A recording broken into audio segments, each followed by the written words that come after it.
সেহরি খাওয়া বন্ধ করুন। এই বেটা ফালতু কোথাকার, এই আলেম ওলামারা এর আলো মিসকিন, এই ফকিরের বাচ্চারা এই দেশকে শেষ করে দিয়েছে।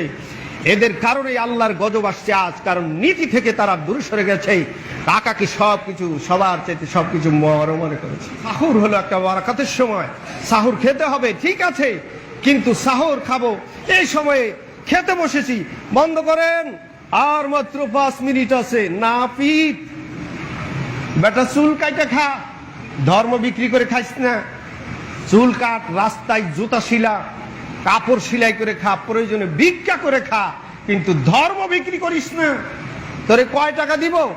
তুই টাকার জন্য মানুষের ঘুমগুলিকে এভাবে নষ্ট করে দিচ্ছিস। ঘুম একটা নিয়ামত।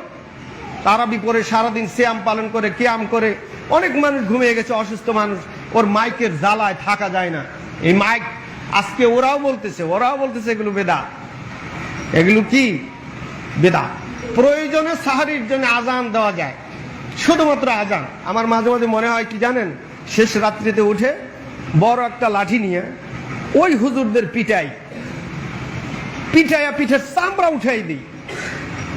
কে ওকে এই দায়িত্ব দিয়েছে যে সেহরি খাওয়া বন্ধ করুন? এই বেটা ফালতু কোথাকার। মুহাম্মদ সাল্লাল্লাহু আলাইহি ওয়াসাল্লাম বলছেন, কেউ সাহুর খেতে বসেছে, তাসাহহারু ফাইন্নাহু বারাকা, তোমরা সেহরি খাও, কেননা সেহরিতে বারাকাত রয়েছে। সেহরি খেতে বসেছে, মুয়াজ্জিন আযান দিয়েছে, আর রাসূল কি বলছেন জানেন? আল্লাহর নবী বলছেন, সে যেন তার খাদ্যের পাত্রকে রেখে না দেয় যতক্ষণ না হাজত পুরা হয়। সুবহানাল্লাহ বললেন না? তার মানে খানা যত বন্ধ খাবে। তার মানে আবার এই না আপনি একেবারে নেহায়াত সময় উঠেছেন, উঠে প্লেট একবারে স্তূপ করে যা খাওয়ার দরকার জন্মের মতো ভরে বসছেন, এবার আজানটা যদি সূর্য উদিত হয় খেতে থাকবেন। তার মানে কিন্তু এই নয়। স্বাভাবিকভাবে আপনি খেতে বসেছেন, মুয়াজ্জিন আজান দিয়েছে, সময় হয়ে গেছে, তাই আপনি খাবার ছেড়ে দেবেন না আপনার যতক্ষণ না উদর ভর্তি হয়। এ কথা বলেছেন কে? মুহাম্মদ সাল্লাল্লাহু আলাইহি সাল্লাম।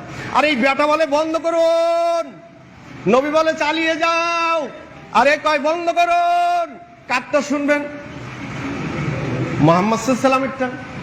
এই বেটা 3টা কাজ করছে। 1 নাম্বার, রাত্রে আমরা সাহরি খাওয়ার জন্য তো উঠবই, ডিজিটাল যুগে, স্মার্ট যুগে মোবাইল আছে, ঘড়ি আছে, কত কিছু আছে। এই বেটা তরে সেই জায়গায় গান গাইতে করছে, কেরাত পড়তে করে, তুই যে কোরআন পড়িস তাও তোর গুনাহ হবে। কেন? রাত্রের ঘুম মানুষের যারা অন্যায়ভাবে ঘুম ভাঙাইয়ে দিবে, কে বলেছে তোকে? কত শিশুরা সেখানে মাকে ডিস্টার্ব করছে, রাত্রে সাহরি পাক করতে পারছে না তারা বাচ্চাদের কারণে, কত অসুবিধা, কত অসুস্থ মানুষ ঘুম পাড়তে পারছে না মাইকের জ্বালায়। কি একটা অবস্থা, কি রেখে কি বলে। এই আলেম ওলামারা এর আলো মিসকিন, এই ফকিরের বাচ্চারা এই দেশকে শেষ করে দিয়েছে।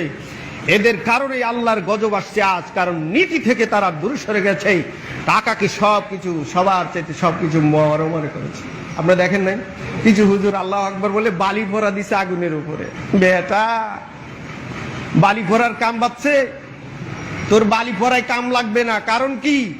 এই জন্য কাজে আসবে না, তোর পেট আর মুখ ঠিক নাই, তোর পেট মুখ নষ্ট হয়ে গেছে। এই জন্য বালি পরা জোরে করে লাইভে এসে বালি পরা দিচ্ছে। এরকম কাজ করা গর্হিত কাজ, অন্যায় করা কাজ। তুই চুপে চাপে দোয়া পড়বি, আর যদি বালি নিক্ষেপ করার পরে আগুন নিভে যায় সেটা আলাদা কথা। কিন্তু মানুষকে দেখানোর জন্য তোর বালি পরার দামই যদি এতই হতো, তাহলে তো মানুষ অনেক কিছুই করত। সাবধান, এগুলো রিয়া, এগুলো থেকে বিরত থাকাই উচিত।